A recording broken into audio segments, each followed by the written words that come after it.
welcome to PMS Philosophical Musing Sessions. This is a talk series that is inspired by big feelings and big questions. My name is Ilana Gilovich. I'm so happy that all of you are here gathered to come out in the cold and celebrate with us. So thank you so much for coming. This is our first PMS of 2026. There will be 4 2026 gatherings in total, one dedicated to each of the Earth's seasons. And so tonight we are figuratively as well as literally in the winter. So where are we resting? Where are we in need of hibernation? Where are we perhaps frozen or stuck? Where are the parts of us that we can discover in the season of freezing and chill and death and decay and stasis, but also the season of gathering around the fireside and telling one another these ancient stories and singing one another these ancient ballads and remembering. So all really worthy inquiries. If you are new to PMS, raise your hand if this is your first time. Oh, the bevy of virgins all in this column. It's perfect. So there are 3 central tenets of every philosophical musing session. The first is that these are intentionally scheduled in the perilous few days leading up to my period. And the point of this is to rehabilitate the notion that this is when a woman is crazy or not worthy of being heeded in any important way or not to be taken seriously. And it's meant to reclaim the notion that this current goblin persona that I'm residing in is actually could potentially be a source of subversive insight and wisdom. So that's the first pillar of PMS. The second pillar of PMS is that it is co-hosted by plants, in the sense that I introduce a different flower or plant at the top of each of our discussions, and this is to invite us to think of ourselves as not the most important consciousness, nor the most intelligent consciousness in the room. It is also an invitation as we dream of our human futures to make sure that that future is grounded in the wisdom of the more than human world. And then lastly, our question. So we ask every single guest that comes through PMS the question, where do you find beauty and meaning? And we also ask all of you this question, where do you find beauty and meaning? So if you feel called, and I really hope you do, at the end of this talk, I heartily suggest that you come up here and fill out your answer to the question, where do you find beauty and meaning? We have many entries. You're allowed to write it as many times as you want, and in weeks like this, it is really helpful to come up and read and remember that you are not alone. And all 3 of these central tenets have been sort of crystallizing for me in this blistering socio-political moment that we're in, and I will tell you why. 1, women at every single point in the month are going to feel like the world is ending, everything is burning, and everything is falling apart, right? It's just science. That is how we operate. And I'll speak personally for me. I am going to feel that way if he who must not be named, the Orange Julius Caesar and his gang of miscreants, decide that they want to make Nazis great again. I will be up in arms. I will also be up in arms if they don't have my favorite brand of chips at the deli. So either way, I'm kind of incandescent with rage, and I prefer to channel that rage to something constructive that helps us think about the social ills of the world. And one of the things that I'll say for the beauty of the luteal phase in my many years of experience dancing with it is that yes, I may be unhinged, yes, I may be a wild banshee, but my heart is not hardened. I am merely baring my teeth and baring my soul at the same damn time. And I think that level of emotional turbulence, learning to navigate it and sustain it, is not something that we know how to do on the political stage without allowing it to calcify into something resembling hatred. So how do we be furious? How do we be livid? How do we be wild, but still tending the kindling of our open hearts? And I think that's really important. And I also am curious what would happen if instead of hiding women away or shrinking them or minimizing their voices during their time of the month, which Judeo-Christian traditions have been urging us to do for centuries, we actually designed systems in which the luteal phase could be a litmus test or a barometer or a metric for society's ills, that we designed rituals where women are allowed to keen and scream and rail about all the injustices of the world. I think that would be quite spectacular and erotic, and I would love to experience it. So it's one thing I would really like to be thinking about here. Two, this pillar of asking beautiful, wise people, where do you find beauty and meaning? If, as it appears in the headlines of our news recently, we are going to be doomed as a species, I don't think it's true, but it feels like that, and it can feel like that. If we feel that we are going to self-immolate, what would you want to save? What are the things that you feel are so tender and so precious to you that you would want to preserve?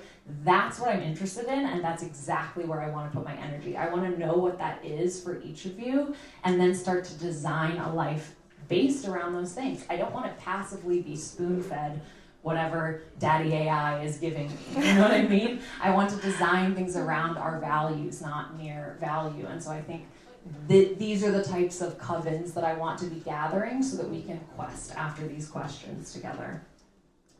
And lastly, co-hosted by plants. Every single time I research one of these plants for the month that we gather here, I learn something new that feels like maybe akin to a tarot reading. It helps me with themes that I can identify in my life. So without further ado, I would like to introduce you to our co-host tonight, the poppy. As you may know from scientific textbooks or The Wizard of Oz, some poppies are known for their sedative properties that produce morphine or codeine. Even non-opium poppies have mild calming properties, which is why they've been historically used in teas, syrups, and other sleep aids. Their antispasmodic and anti-inflammatory properties have been used in folk medicine to ease muscle spasms, nervous agitation, and minor inflammation. In Greek mythology, poppies are associated with hypnos, sleep, and thontinos. Athena, did I say that right? Maybe? Okay, great. We have a resident Greek in the house. As well as Lethe, the river Lethe, the river of forgetfulness in the underworld. Poppies symbolically trouble the line between pain and relief, consciousness and oblivion. The poppy invites us to embrace the beauty of rest and relief while interrogating where we might be unconsciously anesthetized to the pain within ourselves and our world. And yet, this is going to make me cry, poppies often emerge after trauma to land. Poppies are what ecologists call disturbance specialists. Their seeds can lie dormant in soil for decades, sometimes for up to 80 years, and they require light exposure to germinate. So when land is disturbed by plowing, construction, fire, bombing, or mass excavation, think trenches and graves, the buried seed bank is suddenly exposed to light, air, and warmth, and poppies explode into bloom. When the heavy shelling, trenches, and mass graves of World War I pulverized the soil and churned the earth, red poppies materialized all across the battlefields. There's also a poppy poem called Poppies about Flanders Fields, where all these poppies bloomed. Poppies insist upon beauty even in and from catastrophe. Poppies are symbols of death, sacrifice, remembrance, and rebirth. May our species one day be humble and courageous and resilient enough to experience that kind of mass blooming. So without further ado, please give it up for the poppies.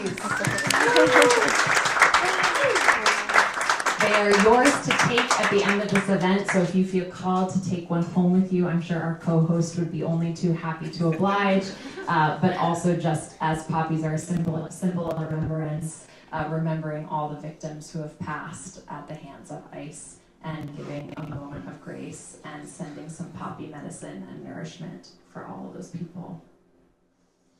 Whew. It is also my great, great honor. You would think that I am sitting between two members of a Pantene Pro-V commercial. That may be true, but they are also true, which is we met in the dark, mysterious, magical world of Sleep No More. I feel like Charlie and the Angels right now. You're definitely one of the angels. I feel it. I'm like, are we going? Exactly. And I'm so delighted to have each of these women here tonight because you think so nimbly, you think in such an interdisciplinary way. I think of the two tenets, the genesis for this is thinking about women's bodies and thinking about the wisdom of plants. And I feel like both of you together create this like gorgeous, fertile container of what is organic, what needs to move, what needs to be spoken out loud. So let's ground ourselves. Chelsea, Annie, we met maybe 10, 15 years ago now. You were both performers, dancers, makers. How has your work evolved since then, and what are you currently preoccupied with in your work, your life, your passions, your practice? And you each have. What? Oh, we each have our own. I know. Do you want to? Oh gosh. It's very hard to follow Ilana with her beauty and poetry, but thank you. What am I currently preoccupied with in my art? As you said that, the first thing that came to mind is, well, I'm a choreographer now. That's sort of the era of my life that I'm moving into. And when we met, I was in the performer era of my life. And she's an award-winning choreographer. Whatever that means. It means people gave her an award. Yeah. Feels it's important to say. Yeah. I keep joking with my own dancers that I work with intimately that when I was younger, I was in my composition era, and now I'm in my decomposition era. And I say that because I'm really in this moment of like asking and pulling apart and picking apart what it means to make and how little I can truly do. And I'm really invested and excited by this idea that the creative act is more about getting out of the way for consciousness to fall down into the room than needing to, try so hard to make. And I think that, of course, there's skill and learning, and I did spend years in school learning how to make dance and then dancing. But because of that, because there's that foundation, I keep finding myself saying, the dance that wants to be made will be made if I can just back off a little bit. And I think that this is really exciting because my default as a human is towards perfectionism and control and intellectualism, and my whole life's trajectory seems to be towards letting go, learning how to soften, unwind, and trust. It's exciting and scary. I'm really enjoying entering into spaces with nothing, and then waiting for the information to enter. And that just means learning how to get better at noticing what's starting to bubble in the space, and then picking it apart and teasing it apart, and following that thread until suddenly there's a piece of art that is with us.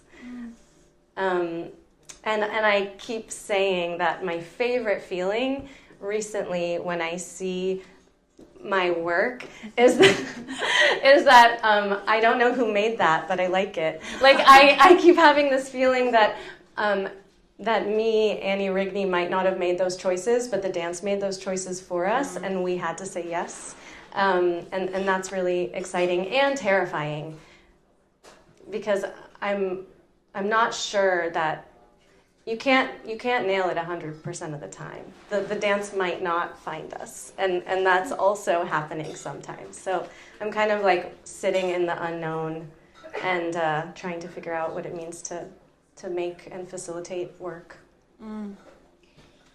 There's so much provocative thought in what you just said, and one thing I'm reminded of is another great thinker and speaker besides yourself. My fiance Max and I went to a George Saunders reading on Monday night, and one of the things that he said is, if existence is this window, but we're not aware that we're looking into the window of the infinite, the job of the artist is to smudge the window so that humanity knows that a window exists.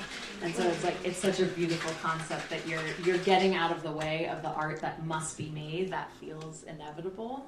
And I also love the idea of getting acquainted with nothing, because as you're saying, you're learning to shed, you're learning to do less, to kind of perhaps bid farewell to the syntax that's more strict of dance and traditional concert work. It feels like the whole poem of existence is just learning how to say goodbye gradually. Because like everything we have from the second we get here, we're giving up by varying degrees. And there's this play called The Comeuppance by Brandon Jacob Jenkins that I highly recommend everyone read or see. But it's basically this idea that death is not something that just happens to us. It's happening in gradients over time, and it's just about a very long goodbye. And so it seems like you're ahead of the game in rehearsing all these little deaths or these little farewells, and I love that. That sitting in the stillness, or I read Twyla Tharp's book, The Creative Habit, several years ago, and she speaks about learning how to I'm mixing two amazing books that I read. One is The Artist's Way, and she has the expression as a writer, learning to rest on the page. And this for me was crucial, because like to stop the doing and to be comfortable in the blank page. And then Twyla Tharp has this really similar practice where she actually spoke about emptying herself for a whole week before creation, not watching movies, not reading books, not looking at other people's art, so she can enter blank. And I think that's really hard to do in our current day and age. With I definitely struggle with oversaturation of information, but the studio does feel like this place where, for whatever reason, I'm able to drop into stillness. I think the reason being that I can drop into sensation and the body, which for me is my stillness and the place where my mind quiets. And then we can just start to feel our way towards making something that feels shiny and true and moving, hopefully. I love that. And as you've created this trajectory from performer now to choreographer, you've moved in a bunch of different arenas, also getting your degree, becoming a therapist, moving into this realm of work while still retaining your identity and your work as a performer. So how has your artistic sensibility evolved? Hi. Yes, we met each other when I think the only identifying factor that I allowed myself to lean into was dancer. And in hearing you both speak, I feel like the reflection that I have that speaks to where I've landed as an artist now is like, I'm the smudge on the window. Like, I feel like for a lot of my life, it's been be empty, be someone else's voice, be someone else's conduit, create, share that way. And through a series of, whether it be performing work or,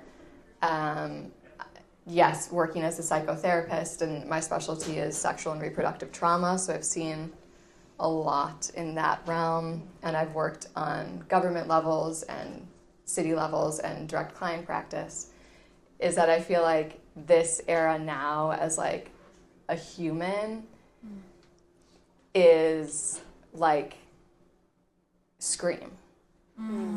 Is like be loud, be dirty, be ugly, be aggressive, because those are all words that a man put on you. You're none of those things but your expression. So like I can sit with a client in a therapy session and still be an artist because I'm looking at how their body is processing trauma that they've been in, and I'm working with them to find their language of acceptance and grief. And then I can go into a studio and I don't have to bring that with me, but I can still scream just as loud, but as my own advocate. I just had a son. He's adorable. But like, also, who would have thought, like, not me? I was like... Shyamalan twist. Yeah, like, I was going to be, like, arrested in the streets and not, like, having a baby. But I just had a child, and I just lost my mom. And so there's been this process that I feel like I've had to look at really strongly and say, like, do I want to be an empty vessel anymore? Can I return to it? And can I return to it with grace? Because right now, the vessel is like rageful on many levels, whether it be art, trauma, grief, practice. And so, unfortunately, kind of as you started today with a moment for everything that's been happening in the world, unfortunately, I have to check my anger and my rage right now. Yeah. So all that to say that it's cyclical in that the rage has to be checked, and where will it come out, and how will it come out? That's art for me. And if you check it, because if you don't check it, then fill in the blank. We all burn. Yeah. Welcome to the suicide cult. Too dark, too bad. Don't order the Kool-Aid. No, I have this. It's like a joke, but like not a joke. That like a dream job would be to be an abortion lobbyist. So I can literally stand on the steps of some place that should technically be in charge of something, which I don't know what they're doing right now, but that's fine. They can take their time.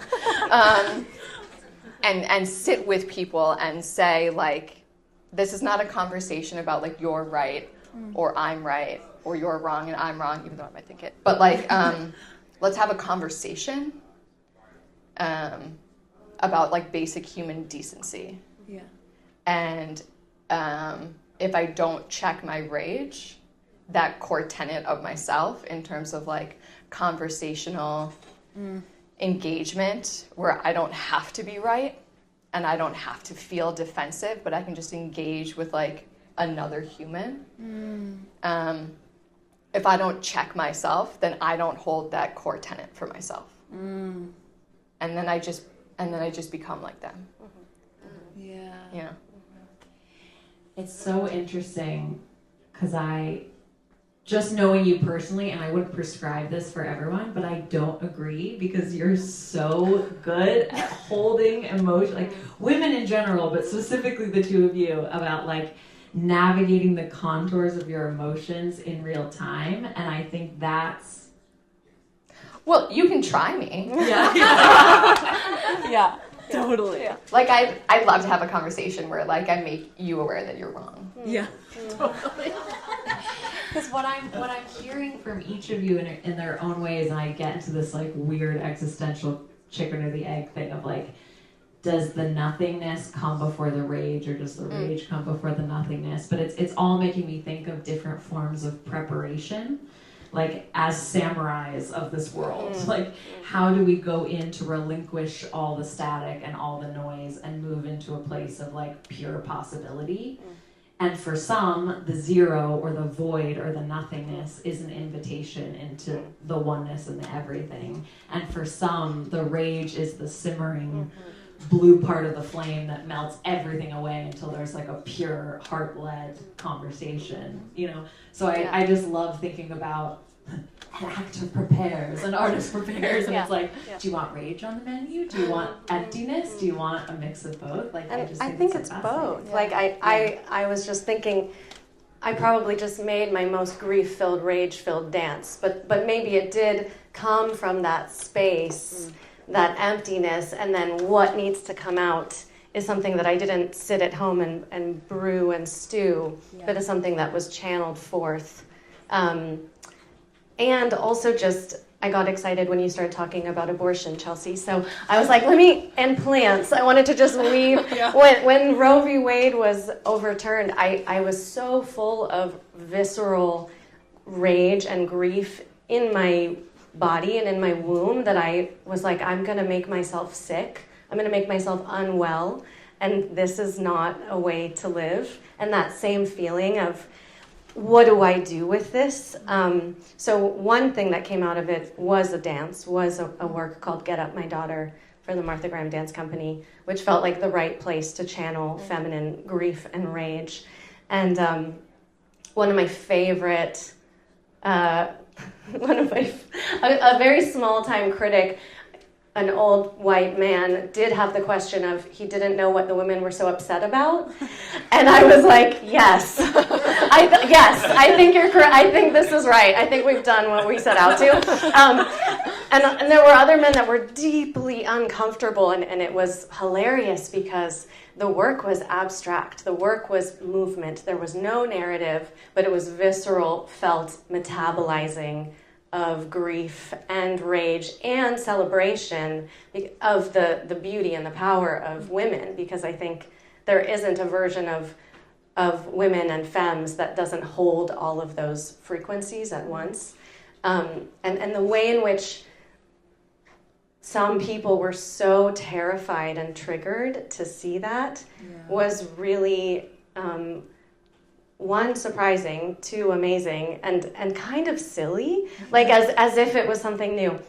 But then the other thing that came out of that moment, because I felt like I needed to channel that, and I had just started dabbling in herbalism, and a really wonderful herbalist, Kiddist Ashe, was offering a course called Plant Medicine for Womb Sovereignty, which is basically where we learned how to use plants as birth control and natural abortion care. And Queen Anne's lace and cotton root bark and mugwort. And I think I just wept through the first 5 weeks of that course to understand that these plants, many of them grow in Brooklyn. They're like birth control abounds. It's just coming out of the sidewalk, mugwort and motherwort and Queen Anne's lace, and these friends that I didn't know we had, as if Mother Nature was always saying, you are sovereign of your bodies. And I felt, the joy and the beauty of that, and also the rage and the anger that knowledge isn't everywhere, and that we've lost our way and our thread and our connection to that innate, indigenous wisdom that all cultures have had all over the globe of how to be sovereign in our bodies. So that was sort of a plant rage weave. Love plant rage. I want to go back to the viscerality of your piece, mingled with something that you said about be ugly, be grotesque, be unhinged. And I think we had a fascinating conversation about your entry into Sleep No More, because Chelsea arrives looking like this, like the most beautiful princess in the land, and she was given this role of what was colloquially called the bald witch, which is like, as many of you know, feral and unhinged and messy and chaotic, and it really tasked you and gave you permission to move into this space that went beyond typecasting and allowed you to excise these dormant parts of yourself. And so I'm so curious to hear from each of you what beauty means to you and what ugliness means to you. And I'll just drop a little seed into this, which is I just finished yesterday a book called The Beauty Myth by Naomi Wolf. I take umbrage at some of the academic methodologies behind it. She didn't use enough citations, so I was like, girl, where are you getting this claim from? But the Kindle highlights, I will share all of my Kindle highlights from you. Don't buy it on Kindle now because Amazon, we're boycotting. But it's really, really wonderful. And one of the things that she posits is culture does not actually care whether we're beautiful or we're ugly. Culture just cares whether or not we are free. And so the beauty myth has kind of extended this myth of domesticity that has been placed on women and femmes and all kinds of marginalized people, and tried to bring it beyond the home. So after housekeeping and child rearing stopped being the way to keep women sort of subjugated, then the beauty myth becomes the way that we keep our spending power low, we keep our professional advancements minimized. And she really had a fantastic way of saying there's no way to win, because the metric of your appearance, you'll either be seen as too attractive to be taken seriously or too unattractive to be taken seriously. And so there is no attainable version of the perfect woman, because it's all designed to keep us oppressed. So putting that in the cauldron, ready for the rage. What do we think? Yeah, I have some thoughts. No, I mean, I think that's, ironically enough, beautiful, right? I think, personally, I feel like anxiety makes us feel like we have less control than we do. Yeah. And I don't like the word control. Typically, preparedness, I guess. Anxiety makes us feel like we have less autonomy to prepare than we do. You know, I joked before, right, that like, who would have thought, not me, about having a kid, right? Like, dead serious, not me, right? And in holding this role now, right, again, my personal opinion, that this is one of the hardest jobs you could ever have.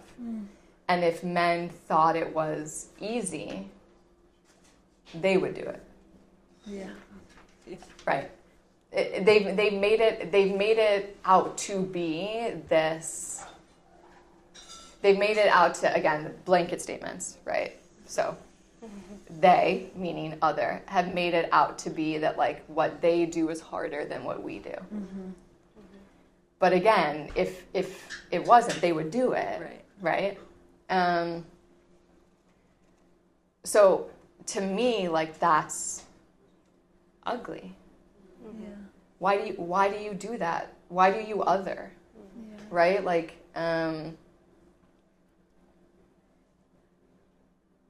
when you other, you create competition. Yeah. It was something you also like posed to us, like purpose, point, Yeah. right? And this might be an extreme tangent, so please, if you want to redirect, Let's meander down feel all free the to pathways. Get lost interject. in the hedgerows. But point to me makes it feel competitive, right? And as an artist, we're kind of raised that like, if you get something, it's because you're good, and if you don't get something, it's because you're bad, and it's very binary. And again, we've created otherness, we've created divide, we've created competition, and that's also within our own field and within our own bodies and within our own, you know, identifications as like female identifying individuals, right?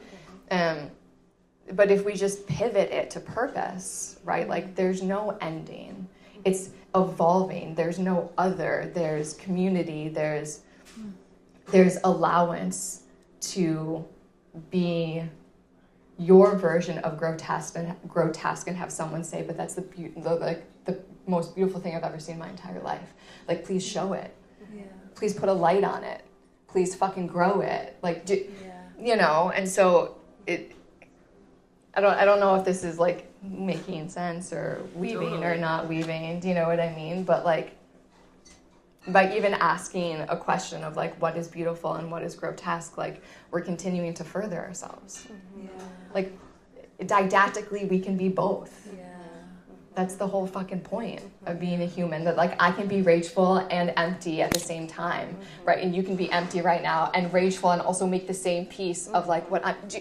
Yeah. Is it? Am I? It's all Okay. there. It's all there. It's all there. I'm passing. Yeah. Passing. No.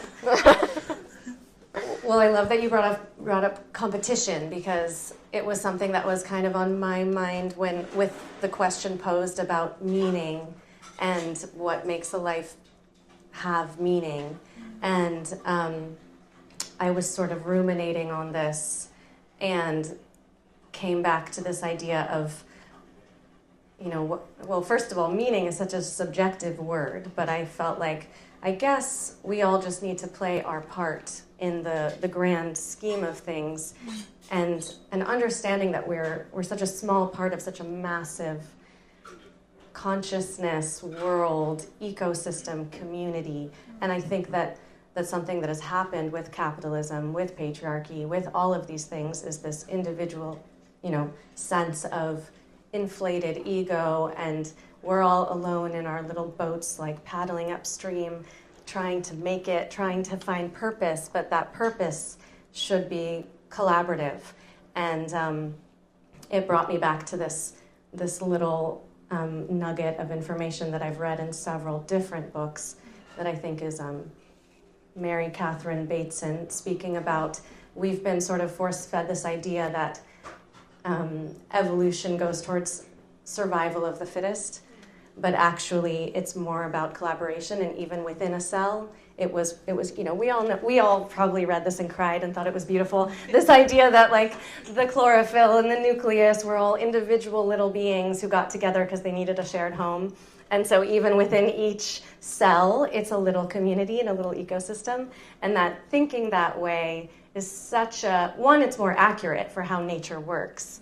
And two, it's a more beautiful world to live in. Yeah. So trying to kind of get rid of that individual notion of like my personal meaning, my personal ego, and trying to zoom out and expand.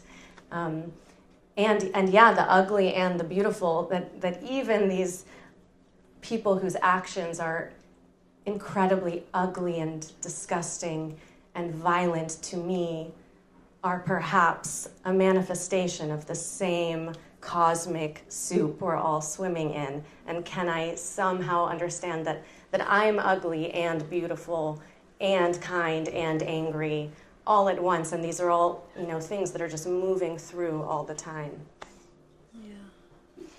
I think we're sort of orbiting the central question here, and I'll say take whatever vocabulary can like ferry you to the heart of the question that feels good for each of you. But this idea of, if we're imagining that we're this collective tapestry of finding beauty or finding meaning, if we're creating this kind of archive of the best of us or the most moving of us, what are the things that move you? What are the things that you found special or meaningful about being alive?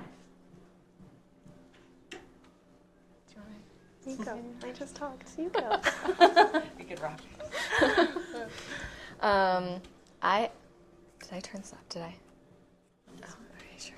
Can you? Oh, yeah. I have a difficult time with this question, and when you first, shared this question with us, I had to be like, okay, well, is it because of like my T-Swift era? Like the era that I'm in right now? Like I'm angry. Because it sounds like a very straightforward question. Like, what are the most like live-worthy things? And I couldn't think of one. I feel like people are like, oh, like, well, your husband. I'm like, yeah, but like, he's fine. Do you know what I mean? Like, oh, like your baby, he's gonna be like a white male in society. Do you know what I mean? Like, like my art, there's nothing special about it, and not in again, I don't mean this to sound like nihilistic. Yeah. Do you know what I mean? But I think it goes back to point and purpose. Yeah.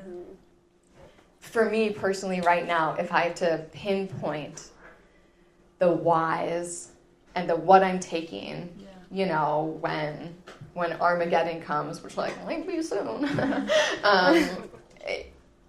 like if I have to do that, then I'm making a choice which excludes other, which I'm having a really difficult time doing right now. And like no wonder there were covens. Like no wonder people got scared of them because of the power of like collective choice and support. And like, so like, what are the things that I want in my bunker? What are the things that like make me want to wake up in the morning? Is like sharing my cup of coffee with someone. Do you know what I mean? Like making art, but like to give it like, so I have a hard time saying, like, these are the things, and I would take that because, like, right now, I'm not in a space to take. Yeah. I feel like I need to, like, Yeah. you know. I love it. That's a very direct answer to the question, I think, which is the interbeing. Yeah. And I think that is like a beautifully profound and existential answer to that question. And also, to be clear, like, I don't pose this question every time we convene because I, in a Pollyanna-ish way, need things to be positive, although I like it. But because I think this is a spiritual imperative. It is so hard to be hopeful.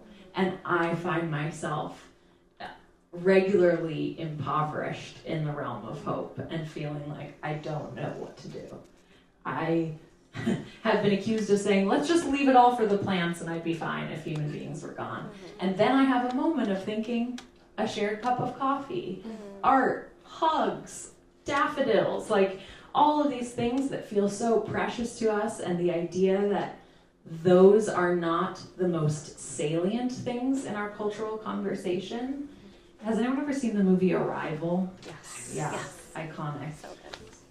I got into a real dark vortex recently thinking about that the people who would make the first contact with the aliens would not be the best ambassadors to our human. I mean, think about how we're thinking about aliens right now. And so then there's this idea of, okay, I want to start compiling what it means to be human. And if you use AI, put that in there. You know, you can choose to not, but like, I want to hook AI up to this plant.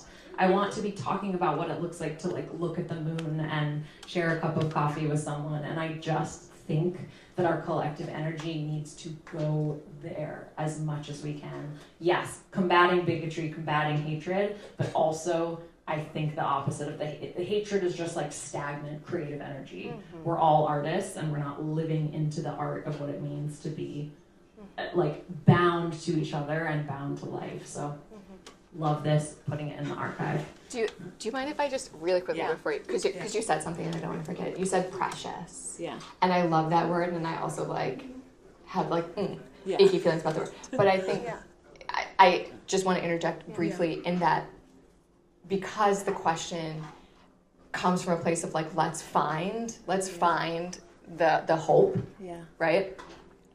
If the little things, again, just my opinion, can become less precious, Yeah.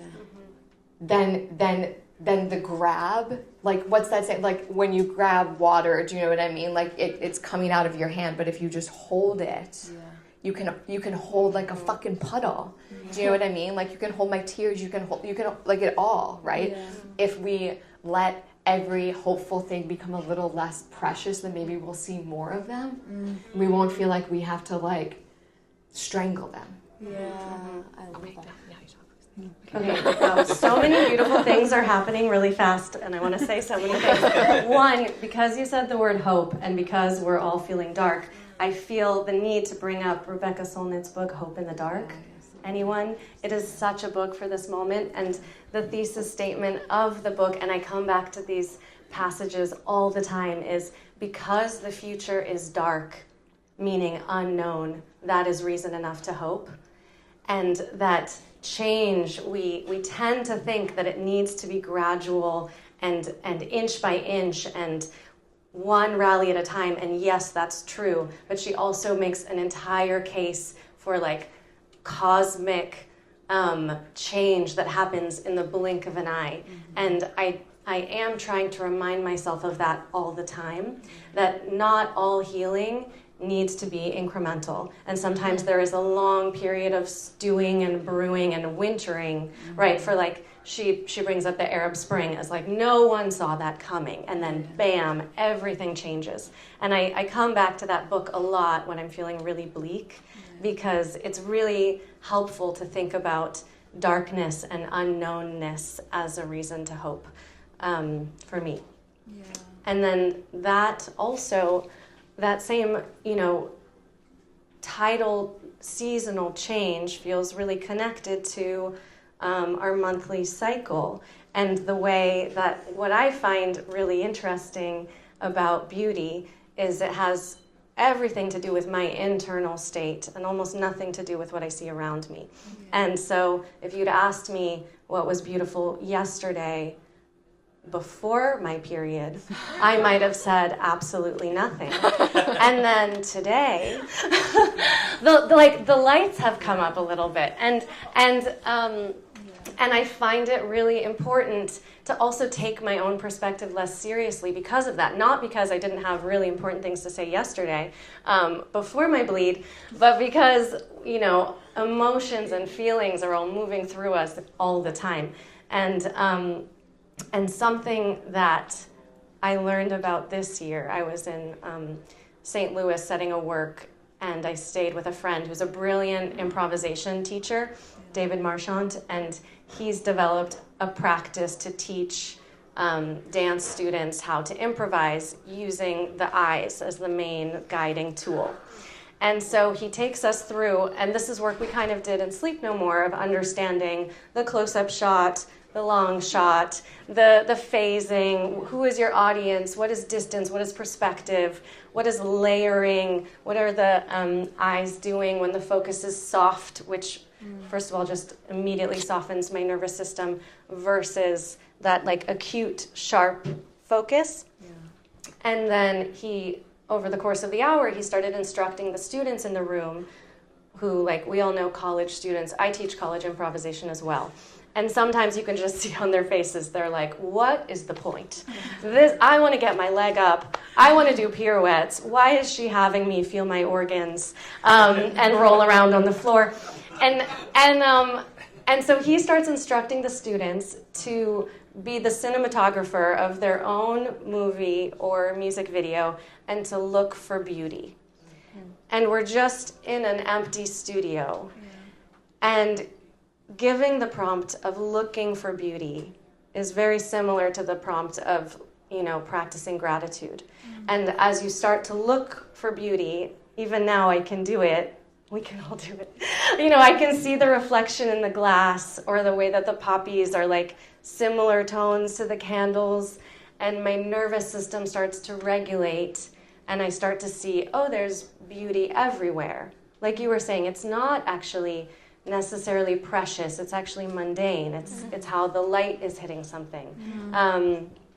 And so that practice feels really important for right now, that actually just recognizing that I'm in charge of my lens, and that's all subjective, and also something broken and rusty and like a pile of trash can also be beautiful. But it's about how you choose to see it.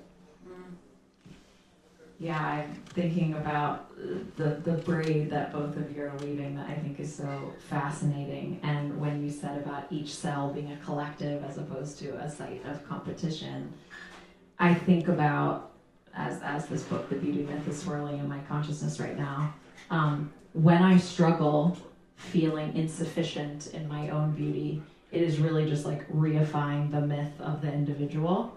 And it's being and it can get covetous or precious about attaining some ideal of beauty that I want to reach.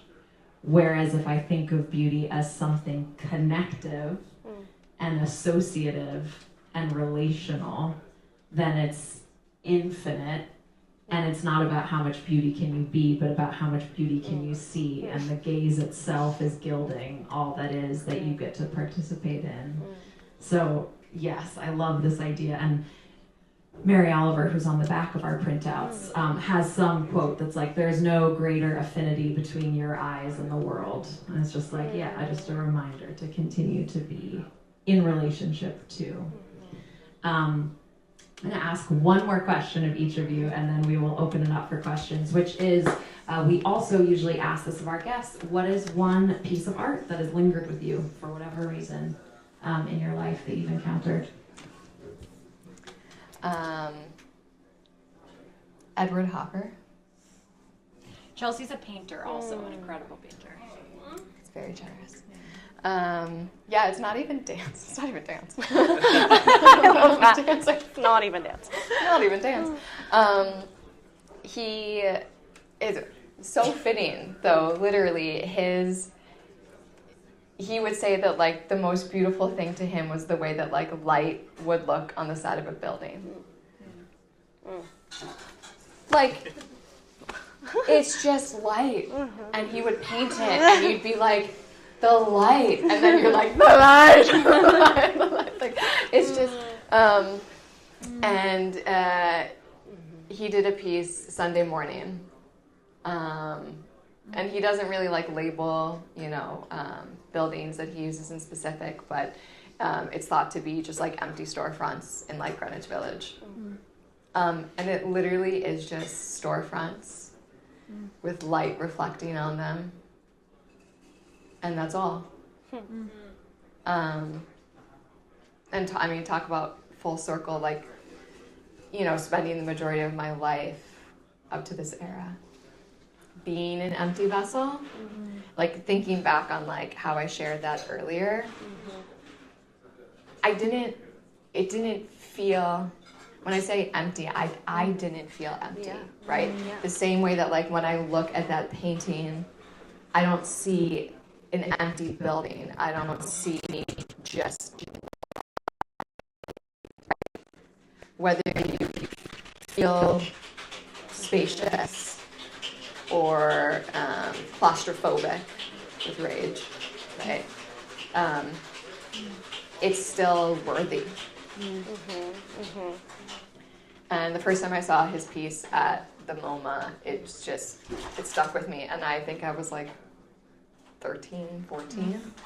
And like in art class at school, they were like, make a self-portrait of yourself. And I literally put my face in front of that building. I was like, this is my self-portrait in front of Edward Hopper. So it literally, it's just resonated. And I think ironically enough, speaks to a lot of what we're talking about. The Chelsea Ed collab. Yeah.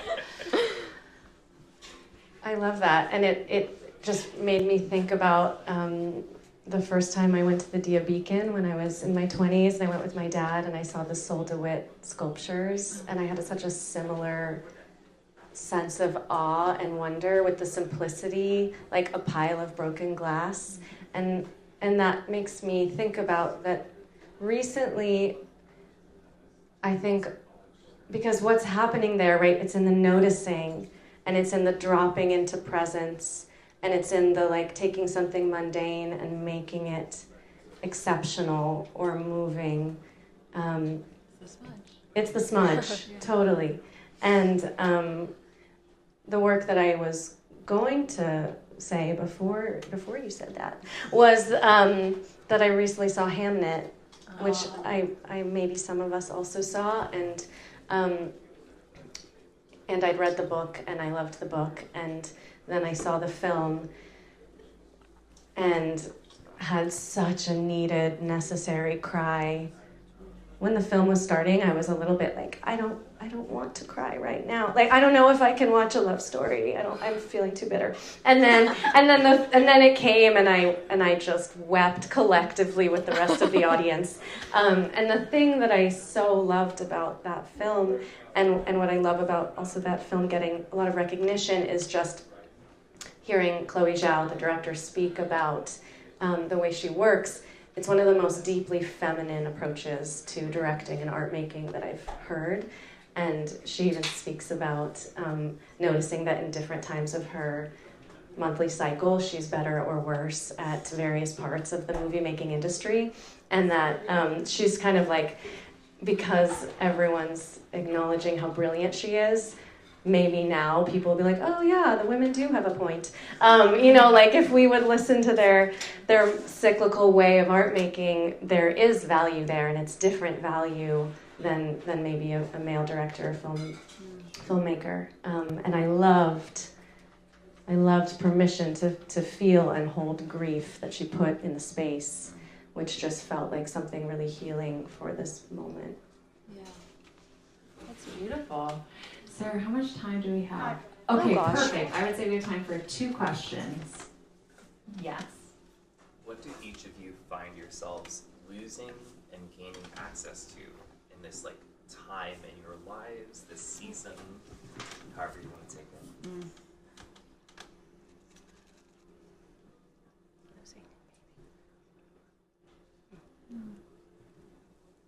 I feel like I'm losing my mind. Like personally, just like, and biologically, like I'm still very much postpartum, and sometimes my brain is like, what? But also just like societally, like I don't understand how we're not all operating and talk about seeing things with our two eyes, like ingesting what we're seeing, and at the same time, I feel like I'm losing my mind a little bit. But as I was mentioning earlier, like having the ability to be like didactic with emotions, right, is that like I'm losing my mind, but I'm gaining my mind at the same time, in the respect that like, well, now I know what it is that I don't like and what I do and what I will stand for and what I won't, with relationships, with people, with bosses, with questions, with, you know, how I'm spoken to, how I choose to respond, you know, like I'm collectively losing hope, and I'm also gaining strength at the same time. Yeah. I mean, I'd love to, like, you know, gain $1 million. You know, and, like, maybe lose some, like, other people in charge. But, yeah. Yeah.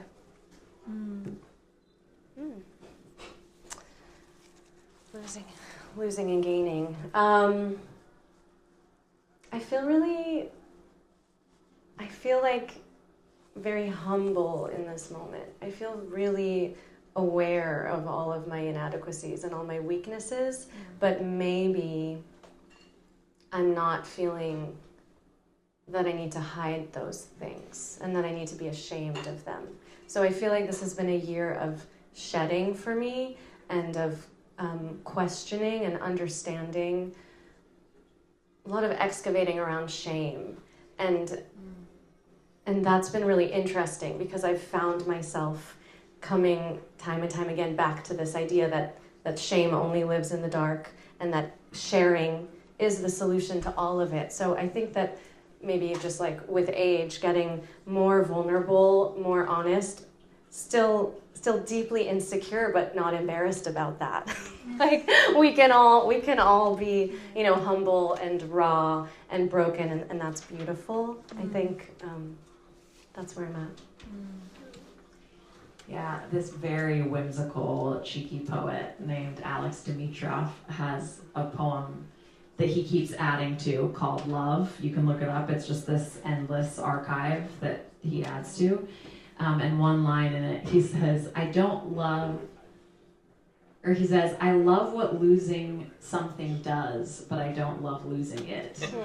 And I love that concept. And so I think I'm just falling in love with losing things a bit more in general. Someone asked me this question on my 35th birthday, a variant on this question recently, which they said, what are you hungry for and what are you full of? And I love that concept. I think the thing that I'm losing and gaining is quality of relationships. I think for a while, my community felt really diffuse, and I was spreading myself too thin. And the boundaries that I've put up around my time and my energy and my self-preservation has become like really winnowing down and getting really particular and about who I want to spend my time with. And I credit a lot of that to my fiance, who's gotten me in people pleaser boot camp at graduation. And I'm just so grateful for the way that he speaks this truth and empowers me to speak mine. So everything is just getting richer. And I also credit him with like being my best friend, so I don't want to hang out with anyone else. So then like the bar is really high for like how do you spend time with anyone else. So one more question, Chase. So in this suffocating time, sometimes I think it's easy to find refuge in making things for others, and I'm curious how you've discovered what you want to make for yourself, and maybe a harder question, giving yourself a permission structure to actually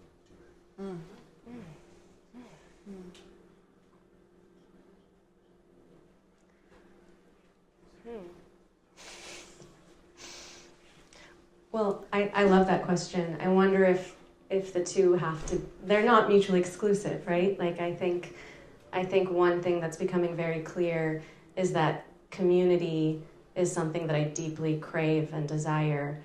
And I keep finding myself in conversation saying to friends and moms and all these people, like, it's not supposed to be like this. We're supposed to have a village. We're not supposed to be in these isolated islands of competence. We're supposed to be sharing. And I think that that's something, even in the last few weeks, that's really clicked into place for me, is understanding that, well, the other thing that I do for a living is I'm a bodywork therapist. So I have a private practice treating people for injury and trauma and pain. I didn't realize like how similar our lives are.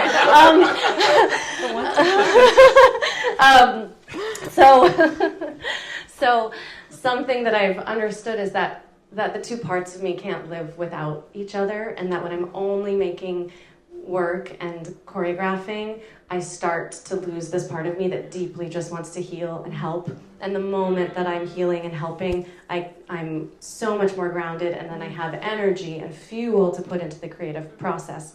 And just kind of naming this week, I had enough of being disappointed with big institutions, and I said to myself, I'd like to have my own institution where I can bring all of my wonderful, brilliant female friends under one roof to provide women's health care services and herbalism and trauma therapy and bodywork, and and just understanding that I think it's the first time I really named how much I want to build that for myself, but also so that I have community and give back. So I feel like just owning that vision is kind of a new clear moment, and I think it comes from a lot of disappointment in seeing what isn't working around, seeing the void, and then thinking, what do I have to offer, and what do all of the brilliant people I know have to offer, and how can we do that together?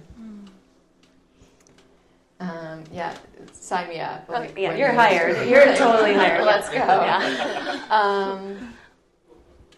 Wow, what a good question. I think to make in the world right now, I have to allow myself to find grace. Because I want to do it all at the same time, 100% of the time. Really good.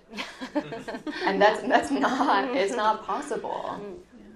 And there's nothing wrong with that, right? Like, I can't be like the best mom and the best partner and the best dancer and the best visual artist and the best therapist all in 24 hours. So if I'm attempting to make everything at that capacity, then I'm just setting myself up for failure. And then I'm making myself feel worse in my own personal world while the external world is doing a really good job at it on its own.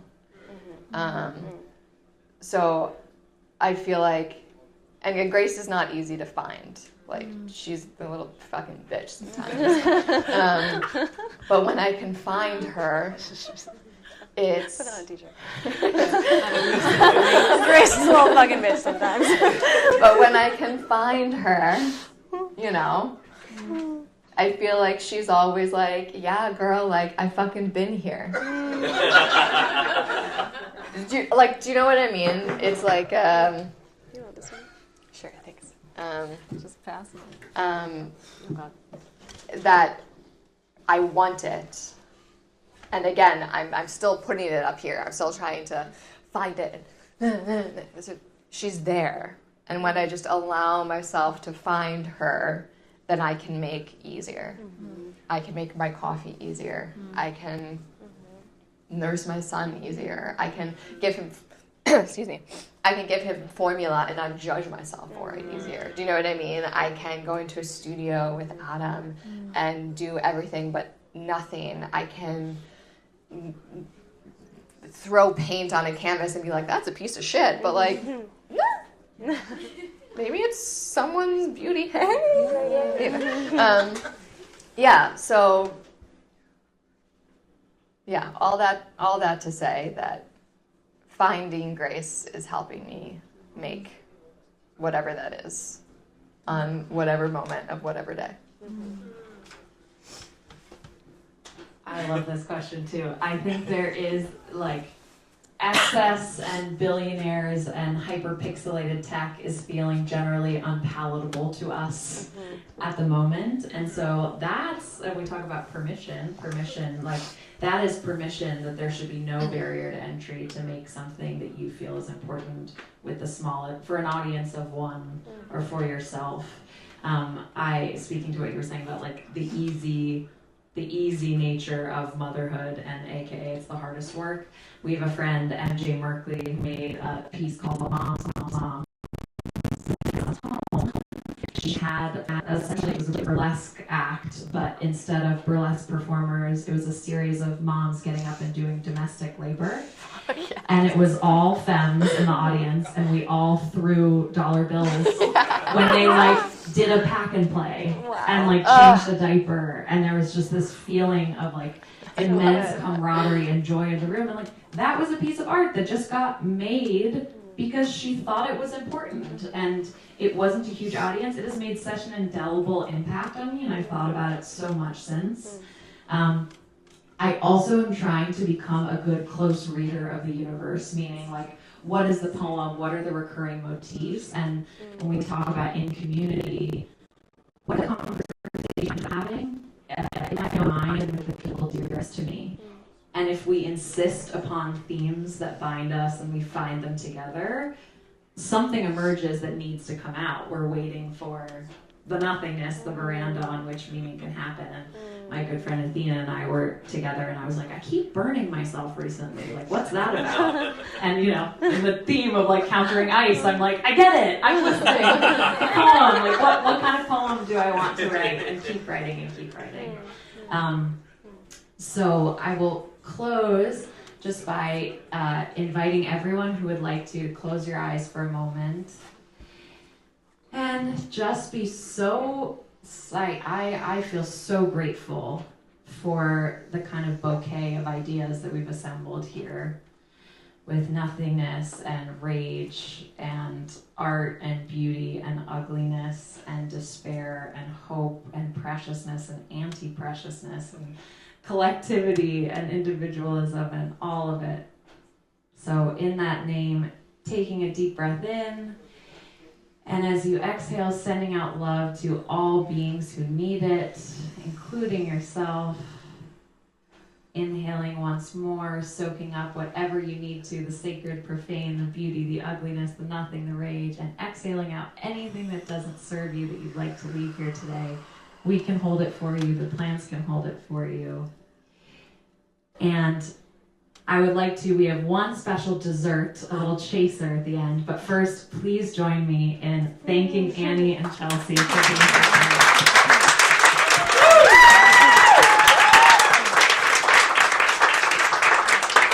And in this season of winter, and when we talk about the poppies and things germinating from trauma and from difficulty, I would like to invite my fiance Max to come up and share a poem about winter and seeds that he wrote.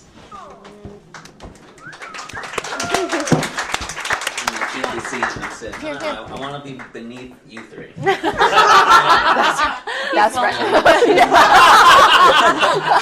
He's one of the good ones. I understood more about why Ilana invited me to do this as she was giving the introduction about the poppy, which is that I heard a metaphor which I really loved, and the poppy is absolutely an embodiment of, which is that when we stop and smell the flowers, we don't think about the seed. We take in the beauty of such fragrant blossoming. We marvel at all that nature can be, but we don't think about the seed. The seed that had no idea what it would become. That comes from the one above who begun this journey out into the sun before being overcome by darkness. Or for some scattered through wind, water, or fire. That's right, some seeds actually require fire to open Over time, evolution learned that sometimes fires happen. So it embraced them, made them part of creation. So the seed feels it's burning from the inside. It doesn't know what to do. It's lost, alone, and confused, and overcome with pain that shoots straight through its entire core. It must wonder what any of this is for, buried deep beneath this floor. Hey, why'd you bury me here, Lord? It smells like death. It feels like worms. At least I have this shell, it murmurs. Without it, I could not endure. And then that cracks open too. And suddenly it morphs to this completely foreign form, which of course only scares it more. And in that crisis, it bursts from the soil it's come to know as this abusive home, and it sees that light that once had shone before the darkness had begun. And as the skies cry down upon the mangled body that has come, it does the only thing it can. It grows. It rises towards the sun. We want to be the flower, but we don't think about the seed.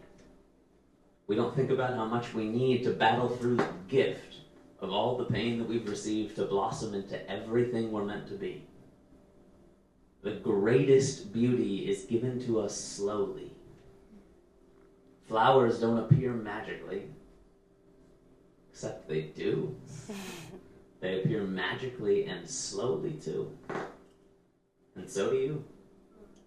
If you have the patience to bloom, to battle through the challenges in front of you, divinely designed to push you, test you to the very edges of what you can do. You're supposed to wonder how much longer you have to blindly sit and stew inside this darkness that surrounds you. Life will overwhelm you, because the greatest beauty isn't pretty to make. The greatest beauty takes time and patience and struggle and mess to create. And it is impossible for a seed to see the beauty of its destiny. But we are blossoming. The struggle is the seedling that's becoming something more. Sometimes it just takes time to realize what it's all been for. Thank you again to Ilana and everybody for being here.